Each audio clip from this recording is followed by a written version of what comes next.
check this shit out.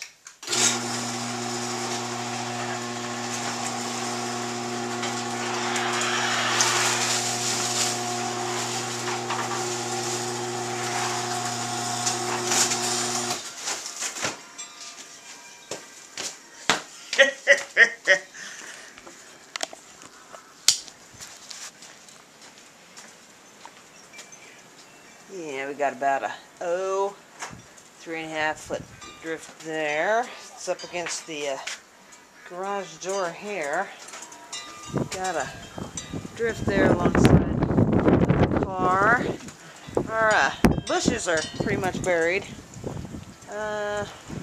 Next door neighbor, he looks like he's pretty much buried. Let's see what else we can see. Oh, yeah. Down there we got drifts all along there. Down here. This one here alongside the car is probably 3.5 or 4 foot. And there is probably no way in hell that I'm going to get my truck out the end of this driveway. So, anyway, I told you the wind was pretty damn bad. See, my truck blew full of snow. Woo! Gotta close the door.